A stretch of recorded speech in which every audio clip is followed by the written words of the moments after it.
6:50 is the time in our Smart Start. We start with some breaking updates for you this morning. A man killed overnight, 2 other people injured as a police chase ended with a head-on crash here in the city.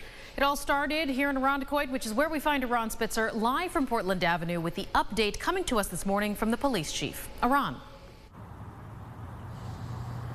Yeah, guys, this happened at around 8 last night on Portland, as you mentioned, which is this road here behind me. That's when an Irondequoit police officer spotted a Kia driving south with switched license plates. The chief says the officer turned on his lights in an attempt to pull that driver over near RGH, but the suspect kept going southbound into the city, hit the median near Portland and Chapin Street. He crossed into the opposite lane and hit another car head-on.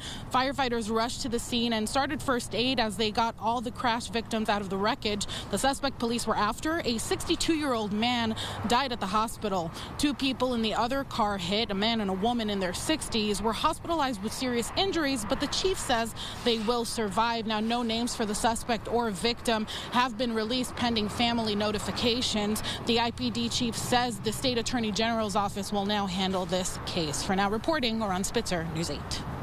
All right, thank you very much there, Aron. Happening today in court, an arraignment for the convicted felon who turned himself in connected to a deadly shooting in the city's South Wedge over the weekend. Here's what we know. 53-year-old Michael Bowie, formally arrested Wednesday. RPD says he and Jamel Allen, the 35-year-old victim, got into an argument at this apartment complex on Manor Parkway Sunday.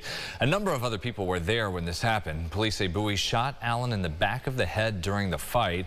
Bowie is charged with murder and criminal possession of a weapon. He does have 2 prior felony convictions. His arraignment for the new charges scheduled at 9:30. Also today, a man set to be sentenced for the violent kidnapping of a young woman in May. Last month, a Monroe County jury found 40-year-old Michael Benjamin guilty of predatory sexual assault and kidnapping. The district attorney's office says Benjamin took the victim from the North Clinton Avenue area in the city. During the course of this investigation, prosecutors say Benjamin violently sexually assaulted the victim for the entire duration of that kidnapping. And he is set to be sentenced today at 2 o'clock. We've learned it was RPD Captain Frank Umbrino who was hit in his cruiser after 2 kids in a stolen car ran into his RPD-issued vehicle. RPD says the suspects, an 11-year-old and a 17-year-old, were both eventually taken into custody when this happened Tuesday night. Umbrino, you've probably seen him, often seen speaking at scenes of homicide cases, other major crimes involved with RPD's jurisdiction. He was treated with minor injuries. As for the suspects, police say after crashing into his car, they took off, and that chase ended there at Frost and Jefferson Avenue.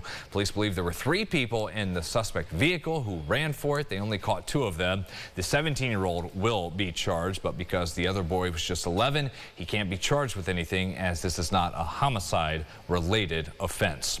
Your sunrise traffic updates here at 6:53. We do have one issue up in the Charlotte Greece area, Lake Ave and Winchester Street. Elsewhere, the main expressway is moving along. The view from our Greater Rock Sky Eye, we'll have another update on that at 7:25.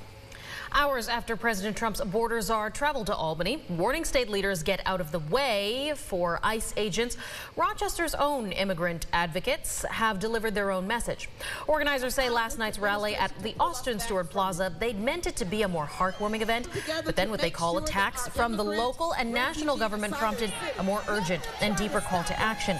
Members of the New York Immigration Coalition say the fear seen across the immigrant community in Rochester is paralyzing. In January, guidelines for ICE preventing law enforcement from entering what had been deemed as sensitive areas, for instance, schools and churches, those guidelines rescinded. Advocates in our state say the New York for All Act would protect immigrants, but it is being threatened. Tom Hammond visited the state capitol to advocate for Lakin's Law, as well as repealing New York's Green Light Law.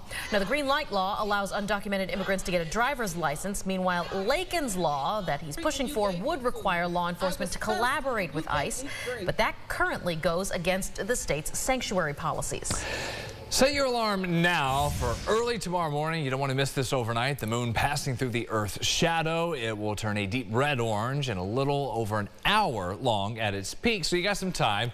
Unlike a solar eclipse, the lunar version does not require any protective eyewear, so the glasses you still have from last spring just hold on to them as souvenirs. Earth actually produces two shadows, an outer one called the penumbra and an inner shadow called the umbra.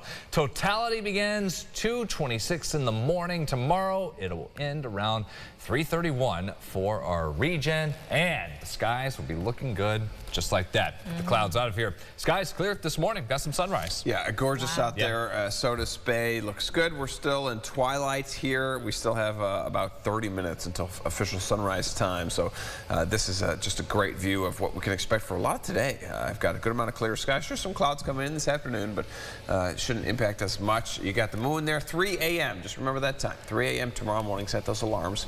And then upper 60s for you tomorrow. It's a gem. Great way to finish off the work week. And then parade day looks good. You like to see numbers that warm in the 60s for that. Parade goes off just afternoon. Yeah, plenty of 60s, majority there in the 8-day. Take that for the second half of the month. CBS Mornings on the way. We'll see you back here at 7:25. Have a great day.